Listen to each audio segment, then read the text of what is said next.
শুরু করি। তাহলে প্রথমে বলি আপনাদের, যে স্পটে প্রবেশ করে গেলেন আপনার কাঠগোলাপ বাগান বাড়িতে প্রবেশ করে, তাহলে এই প্রতিষ্ঠাতাদের মূর্তিগুলো আপনাদের একটু পরিচয় করিয়ে দেওয়া হয়। এরা 4 ভাই ছিলেন, জয়পুর রাজস্থান থেকে আসে, বিকানির থেকে। এদের অ্যাকচুয়ালি জগৎ সেটের 2nd জেনারেশন। ফতেহ চাঁদ সেট ব্যবসার সূত্রে এই 4 জন জৈনকে মুর্শিদাবাদে আনেন। যাদের নামটা বলি, প্রথম প্রতিষ্ঠাতাকে ঢুকতি ডান পাশে দেখেছেন, রায় লক্ষ্মীপদ সিং দুগের বাহাদুর। এই দুগের টাইটেলটা জৈনদের। আমাদের রাইট সাইডে একটা মূর্তি, উনি মেজো ভাই জগৎপদ, লেফট সাইডে সেজো ভাই ছত্রপদ, এবং বড়োর পাশে ছোট ভাই রয়েছে মহিপদ। তাই প্রথমেই এদের কাঠের ব্যবসা শুরু করিয়ে দেওয়া হয়।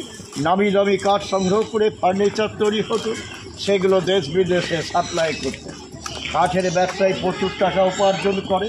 তারপর সেকালের নবাব মোবারকুদৌল্লার কাছ থেকে এই 260 বিঘে ল্যান্ডটা এর একটা লিজ নামায় নেয়।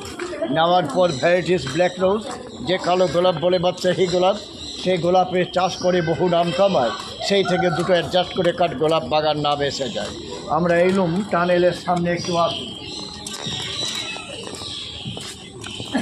তাহলে বলি, এইরকম টাইপে আপনার যদি রাজস্থানে যান, উদয়পুর, যোধপুর, এসব জায়গায় দেখবেন এইগুলোকে বাউরি বলা।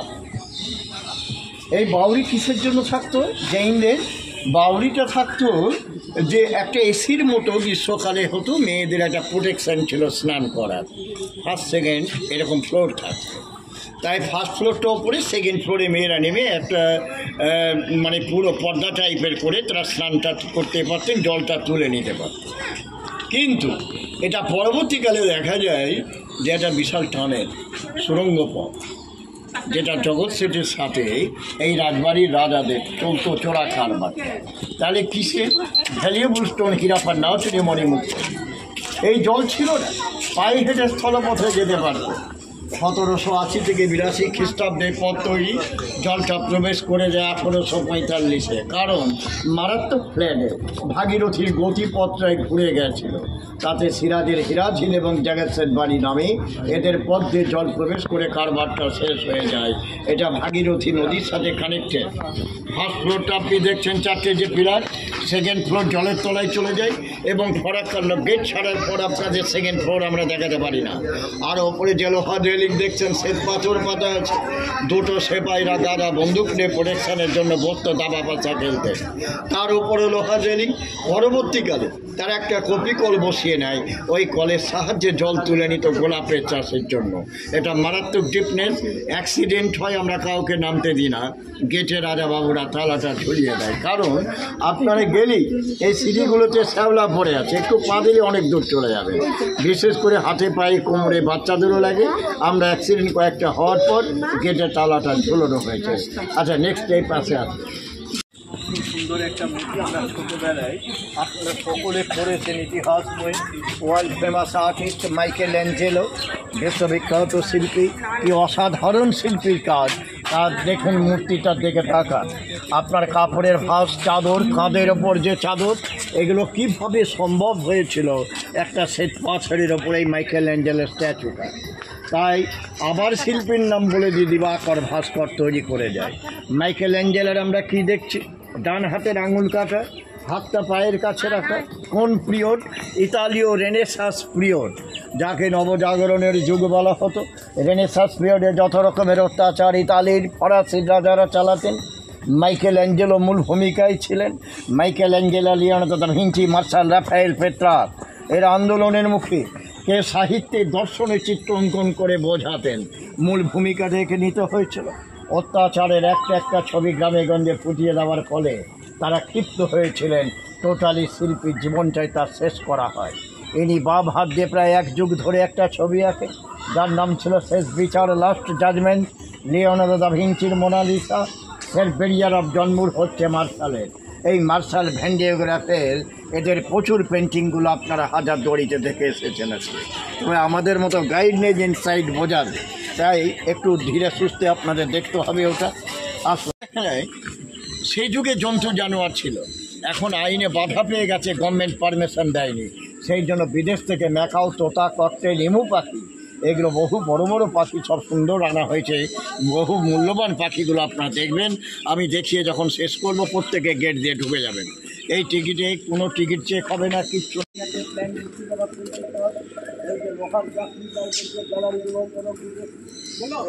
রানীরা মাঝে সাথে হাওয়া আছে, এটা প্রায় 40 ফিট উচ্চ। এখানে কয়েকটা হিন্দি ফিল্ম, বাংলা ফিল্ম, সিরিয়ালগুলো হয়ে যায়।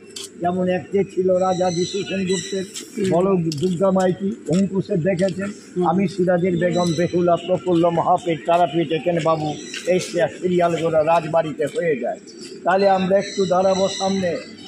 এই সামনেই আপনার লোহার যে চেয়ার, কাস্টিং লোহা যাকে বলা হয়, ঢালাই, ব্রিটিশদের ইস্ট ইন্ডিয়া কোম্পানি দেখছেন, বড় মার্বেলের টেবিল, এরকম 4 করে পাতা আছে। এরা 4 ভাই 4 বোন নিজের মন মতো রাজা নবাবদের নিয়ে বসতেন, দাবা বাসা খেলতেন, সুরা পান করতেন এসব জায়গায়। চারিপাশে ভাই পাতা আছে।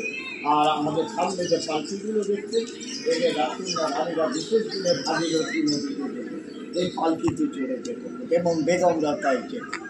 আচ্ছা, এবার পুকুরে আছে।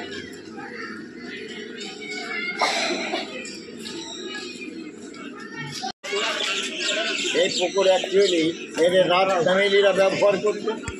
আর সেই যুগে নবাব আসলে বিশেষ দিনে সারা দিন চলতো 3 তলার উপন্যাস গানের আসর, আর নাইটে এই লোহার স্ট্যান্ডগুলো আলোকিত করে দিত চারপাশ। আর আমাদের সামনে ফোয়ারাটাই উঠত। এটা পুকুরে তলা দিয়ে কালেক্ট সাইড ছিল। 2 পাশ থেকে 2টো সেন্ট্রিগুলো হ্যান্ড পাম্পের সাহায্যে চালাতেন, আর 2 জন সুগন্ধে সেন্টের আতরে জল দিত। মাছের ফটো, সিংহের ফটো দিয়ে গড়িয়ে পুকুরে চলে যেত। এই জন্য এটাকে জলকেলির পুকুর, জলকিরার পুকুর বলা হয়। আর আপনার আমাদের সামনে একটু ব্যাক সাইডে তাকাবে, এই মূর্তিটা একটু ফলো করবে, গ্রিসের ভেনাস, গ্রিসের প্রথম দেবতা ভেনাস, তার মূর্তিটা আপনারা দেখছেন। আমি যখন দেখিয়ে শেষ করব, এই মাছগুলো gold fish, fry fish, black fish, white fish আছে, আপনারা নিচে নেমে তুলে নেবেন এবং এই সব লোহার চেয়ারগুলো বসে ছবি তুলতে পারবেন। এগুলো আপনাদের জন্য বের করা হয়েছে। আসুন, আমরা ঢুকে নিয়েছি। এই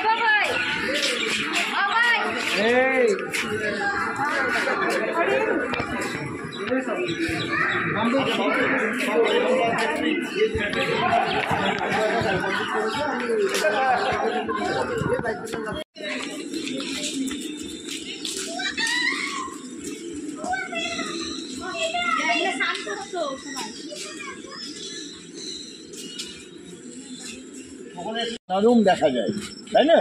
এটা কিচেন এবং ডাইনিং, মানে এই রাজাবাবুদের সেই পিরিয়ডে 100 থেকে 150 ব্যক্তি বসে খাওয়া দাওয়া করতে। তাই লম্বা চারা রুমটা আপনারা দেখতে পেলেন। এটা আমাদের শীতকালে 25 ডিসেম্বরের পর রেস্টুরেন্ট খোলা থাকে। দেখুন এবার কী করবে আমরা বুঝতে পারছি না, এটা পুরো কমপ্লিট করতে পারে। এটা আমাদের অফিস মেনটেন হয়, এই অফিসটার ভেতরে চলে যায়। আরেকটু এগিয়ে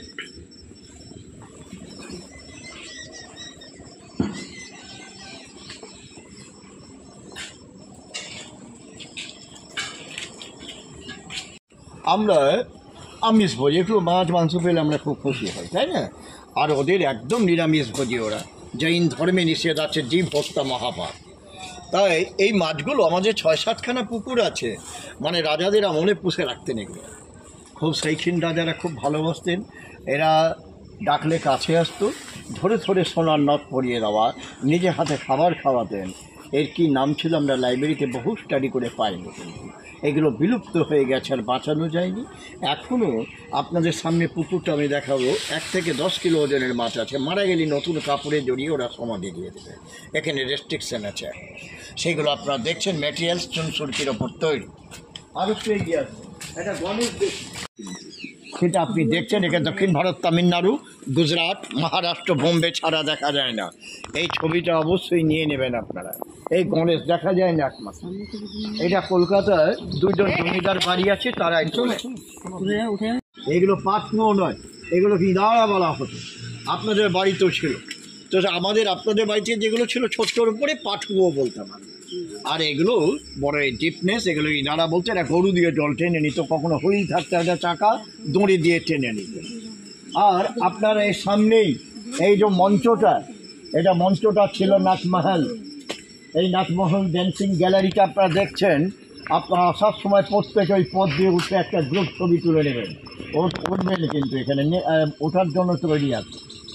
আর এটা কীভাবে ছিল তাহলে, এই যে লোহার স্ট্যান্ডগুলো খাড়া হয়ে রয়েছে, ওপরে সুন্দর সেট বেলজিয়াম হিপরুট গ্লস দিয়ে ঘিরে দেওয়া, ধীরে মুক্ত দিয়ে বসার বেদি সিংহাসনে লাগানো, আপনার জাফরির কাজগুলো আজও দেখছেন। আর এইগুলোতে প্রচুর স্ট্যাচু ছিল, যে বাকি টপগুলো দেখছেন না, যেমন গ্রিক দার্শনিক অ্যারিস্টটল, সক্রেটিস, ম্যারি, যিশু, পরি, নেতৃত্বে প্রচুর স্ট্যাচু মূর্তি দিয়ে সাজানো। লক্ষ্ণৌর হীরাবাই, মতিবাই, লক্ষ্মীবাই, মুন্নিবাই এরা সব নাম করার অর্থে দিনার্জন করে যাচ্ছিল, যাদের প্রচুর টাকা স্বর্ণ মুদ্রা সেকালে দিতে হতো। অ্যাকচুয়ালি 5,000 টাকার স্বর্ণ মুদ্রা পেতেন হীরাবাই, সেটা দেখছেন আপনারা এখানে। সেকালে নবাব মোবারকদৌল্লা, জগৎ শেঠ মানে ফতেহচাঁদ শেঠ, এই রাজবাড়ির রাজা রঞ্জিত সিং, যে দেবী সিংয়ের সেকেন্ড জেনারেশন, এরাই আসতেন সেকালে। এই পাশে একটু পরে দেখাচ্ছি। এদের বাহন হচ্ছে আপনার ডগ, কুকুর হচ্ছে বাহন, আমাদের যেমন ষাঁড়, এদের কুকুর হচ্ছে বাহন। এগুলো দেখছেন শ্বেত ভৈরব। আমি সবচেয়ে সুন্দর শ্বেত ভৈরবটা সামনে দেখাই আপনাদের, যেটা খুব অরিজিনাল শ্বেত পাথরে, দুধের মতো সাদা মসৃণ। শ্বেত ভৈরব বলছে, ওটা কাল ভৈরব, যাকে কাশিতে দেখতে যাই আমরা। আর এটা জৈন ধর্মের গুরুদেবের বাড়ি, এরা ওদের ভাষাতে দাদাজির বাড়ি বলে। এই যে শ্বেতাম্বার দিগম্বর দুটো ভাগ আছে জৈন ধর্মের, এরা কিন্তু শ্বেতাম্বার জৈন। এই পাশে আছে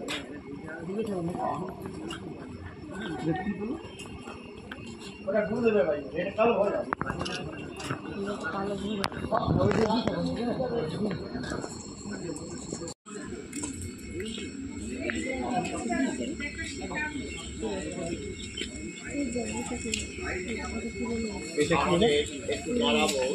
এই যে গাছটা দেখছেন, সবাই এগিয়ে আসবে।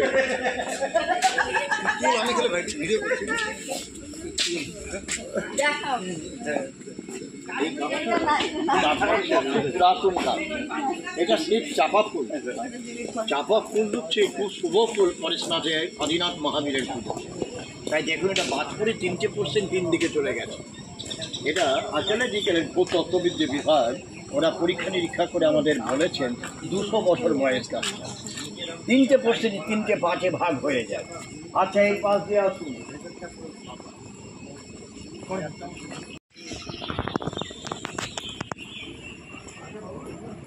এই মূর্তিটা, এটা হচ্ছে কলকাতায় যে মন্দির রয়েছে, এটা শ্বেত পদ্মের পুকুর ছিল সেকালে। এটা আমাদের বোটিং পয়েন্ট। ওই দেখুন বোটগুলোর সঙ্গে তোলা, এটা 25শে ডিসেম্বরে বহু বড় বড় মাছ রয়েছে।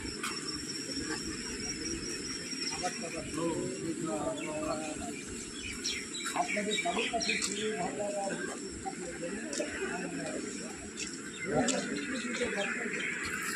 হয়, এরা খুব সাহসী যোদ্ধা সেপাই ছিলেন। নবাব, রাজা, জমিদাররা এদের রাখতেন সিকিউরিটি হিসেবে। এদের এক হাতে গাদা বন্দুক, একটা পাত্র পড়ে থাকতো লোহার বর্ম। এদের পণ ছিল ডু আর ডাই, হয় কর্ম নইলে মোর। এরা শত্রুপক্ষের হাতে ধরা পড়লেই এদের বিষের পাত্র ভেতরে থাকতো, বিষ পান করে দিতেন। কোনো গোপন তথ্য তারা ফাঁস করতো না। কিন্তু তারই দুটো মূর্তি দুই পাশে রাখা রয়েছে। এবার ভাইদের বলি, এই টেম্পুলে ঢুকবে। টেম্পুল সংস্কার হচ্ছে আমাদের প্রায় 3 বছর ধরে। এই শ্বেত ভৈরব, কাল ভৈরবগুলো রয়েছে। মহালক্ষ্মী আছে আপনার, আমরা যাকে জগদ্ধাত্রী বলি, ওরা চক্রেশ্বরী বলে। এগুলো প্রণাম করে বেরিয়ে আসবেন। বাইরে ছবি তুলতে পারবেন, শুধু ইনসাইড পারবেন না। আর প্লিজ আমাকে এখানেই ছেড়ে দেবেন। মানে এখানে বাইরে সব তুলবেন, ওই যে ওই রাস্তা দিয়ে সাইড দিয়ে সব তুলবেন, শুধু এই ভেতরগুলো ঢুকবেন না, ঠিক আছে? আচ্ছা আচ্ছা, ঠিক আছে। ভালো লেগেছে তো সব?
তো এই তো দেখি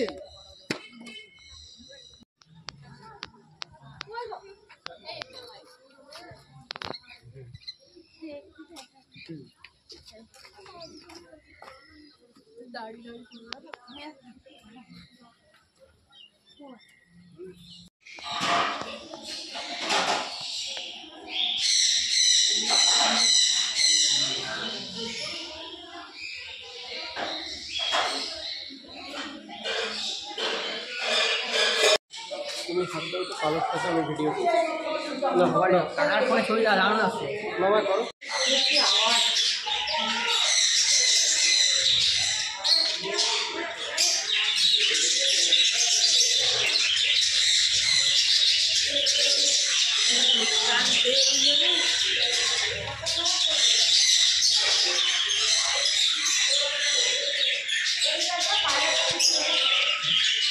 এগুলো কি বাচ্চা না এরা এরকমই